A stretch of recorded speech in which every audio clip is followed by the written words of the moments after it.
तो hello and नमस्ते दोस्तों, वेलकम टू आवर चैनल शिक्षाश्रम। तो हर बार की तरह इस बार भी एक बहुत ही इम्पोर्टेंट सा टॉपिक के ऊपर हम ये वीडियो लेकर आए हैं। तो वीडियो में इसे बंद रहेगा। चलिए वीडियो को शुरू करते हैं।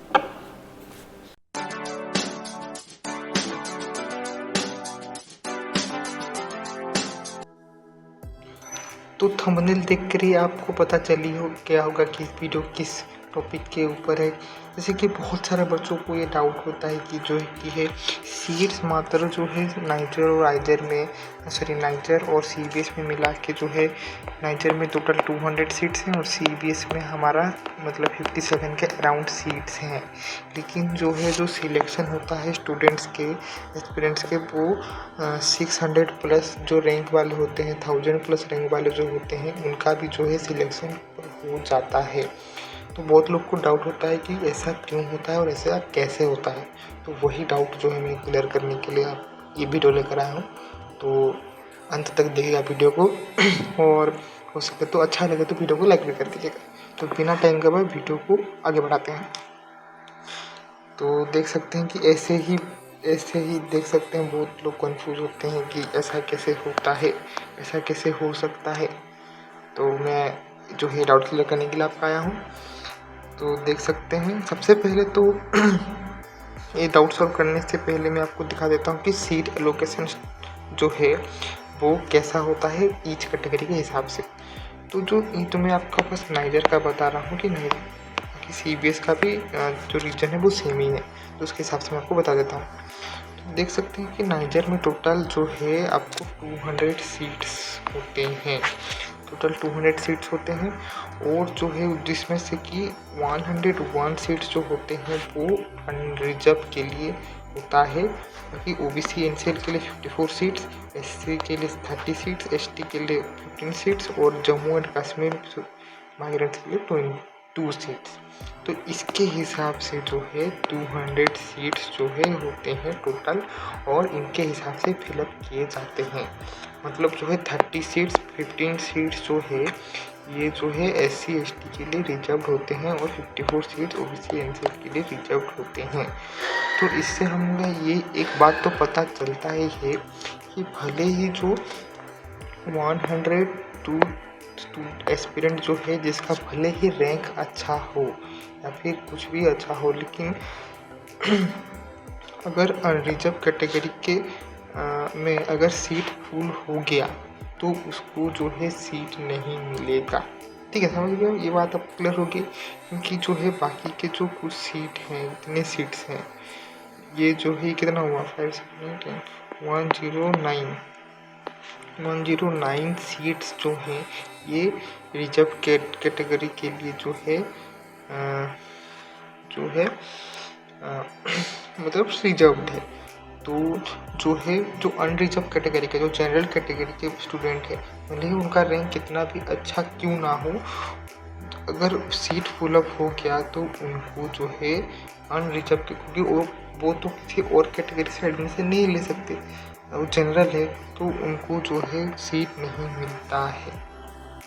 बाकी मैं आपको प्रीवियस ईयर का डाटा भी दिखा देता हूँ कि कैसे जो है एडमिशन मिला था बच्चों को। तो ये जो है आप समझ गए होंगे, अच्छी बात है। और बाकी ये जो रिजर्व कैटेगरी का जो सीट्स मिलता है वो होता है उनकी कैटेगरी रैंक के हिसाब से। जैसे कि हर बच्चों को तो एक जनरल रैंक मिलता ही है।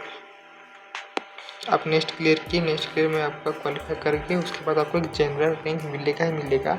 और जनरल रैंक के साथ ही साथ अगर आप इनमें से कोई कैटेगरी से बिलोंग कर रहे होंगे तो आपको उस कैटेगरी का भी एक रैंक मिलता है।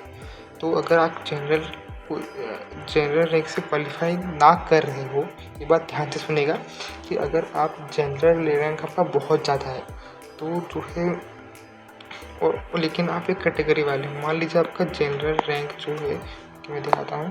अगर आपका जो है जनरल रैंक मान लीजिए आपका क्या बोलते हैं 600 के अराउंड है, ठीक है, तो ये तो थोड़ा बहुत ज़्यादा हो गया। लेकिन आपका कैटेगरी रैंक जो है वो आपका मान लीजिए मतलब एससी कैटेगरी का आपका रैंक जो है वो जो है 9 या फिर 10 कुछ भी है। तो देख सकते हैं कि आपका कैटेगरी रैंक थोड़ा अच्छा है, 9-10 है। तो इस बेसिस पे जो है आपको जो है SC कैटेगरी के हिसाब से आपको जो है सीट मिल जाएगी। भले ही जनरल कैटेगरी के हिसाब से आपको सीट नहीं मिलता क्योंकि आपका रैंक थोड़ा ज़्यादा है, तो उतना भी नहीं पर है, लेकिन अगर क्योंकि आपका कैटेगरी SC है तो और उसका रैंक आपका बहुत अच्छा है तो उसके बेसिस पे जो है आपको सीट मिल जाता है। आशा करता हूँ कि आप ये जो बात है आप अच्छे से समझ गए हो। तो मैं आगे आपको दिखाता हूँ। ये देखिए मैंने आपके लिए लिख दिया है कि the circumstances happens due to the following reasons. सबसे पहला ये होता है कि reservation of different categories candidate, तो अलग अलग कैटेगरीज के लिए भी रिजर्वेशन है, इसीलिए ही जो है ऐसा होता है कि भले ही आपका 600-700 रैंक क्यों ना हो लेकिन आपका बच्चों का सिलेक्शन हो जाता है कैटेगरी रैंक के हिसाब से। और उसके बाद जो है non presence of candidate with the date of admission, ये भी सबसे बड़ा जो है मेन रीजन होता है कि क्या होता है ना कि जो है सीट भले ही 200 हो पर जो नाइजर होता है जब उसका काउंसलिंग होता है ना, मतलब जब आपका नाम मेरिट लिस्ट में आ जाएगा तब जो नाइजर जो है काउंसलिंग के लिए बच्चों को बुलाते हैं नाइजर कैंपस में ताकि फाइनल उनका एडमिशन प्रोसेस हो पाए। तो उस समय क्या होता है वो कुछ एक्स्ट्रा कुछ बच्चों को बुलाती है ताकि जो है सीट फिलअप हो सके, क्योंकि कुछ ऐसा भी कारण के कारण बहुत ऐसा होता है कि जो है जिनका नाम मेरिट लिस्ट में हो उनको एडमिशन ऑफर मिला होता है पर वो कुछ कारणवश नहीं आ पाते हैं काउंसलिंग में या फिर उनका इच्छा नहीं होता है, उनको और कहीं मिल जाता है। तो इसीलिए क्या होता है जो एक्स्ट्रा बच्चे होते हैं मतलब इसलिए वो नाइजर वाले कुछ एक्स्ट्रा बच्चों को बुलाते हैं हायर रैंक तक, ठीक है। तो इससे क्या होता है मतलब मान लीजिए जो 90 ऑल इंडिया रैंक 90 वाला नहीं आया, ठीक है, 90 वाला नहीं आया और उसके बाद सीधा AIR 112 वाला आया है, ठीक है, तो सीट उसको मिल जाएगा, उसको अच्छे रैंक तो मतलब 112 वाला को मिल जाएगा। और एक अच्छा एग्जाम्पल आपको देता हूँ, मान लीजिए AIR 198 वाला नहीं आया, ठीक है, उसको कोई अच्छा कॉलेज मिल के आया, फिर IIT खड़गपुर या फिर IIT बॉम्बे NIT या फिर कुछ भी मिल के आया, फिर नीट में उसका हो गया, तो वो मान लीजिए नहीं आया और AIR 252 वाले को बुलाया गया था और वो आया है।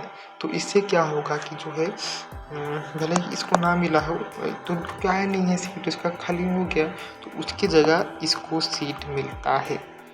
तो आशा करता हूँ कि आप ये बात भी समझ गए होंगे कि क्या होता है।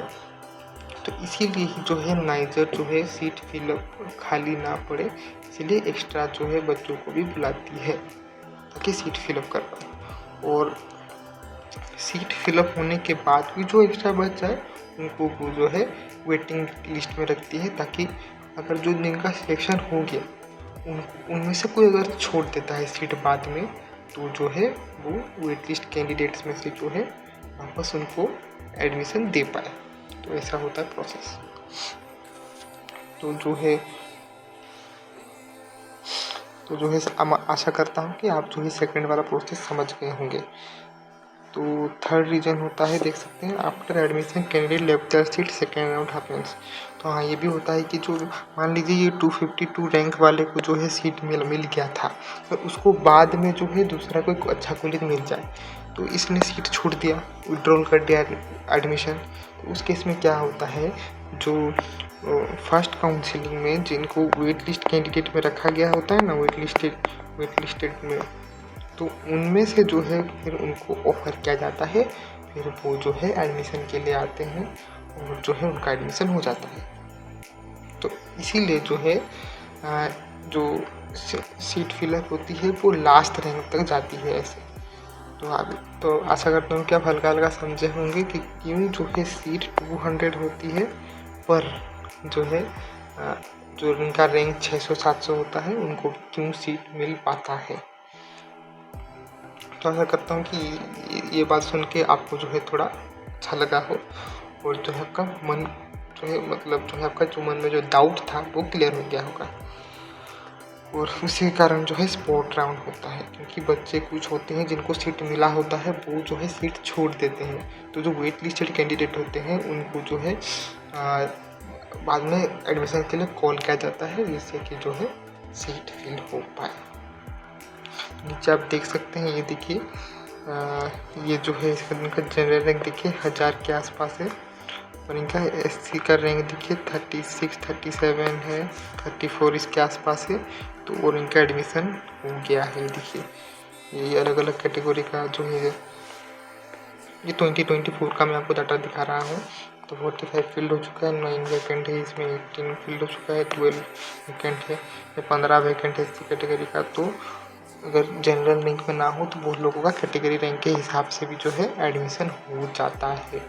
तो आप देख सकते हैं कि भले ही सीट जो है 200 है नाइजर में, पर जो है जिनका रैंक देखिए 1600 1500 इतने रैंक का है, उनका भी जो है सिलेक्शन हो रहा है।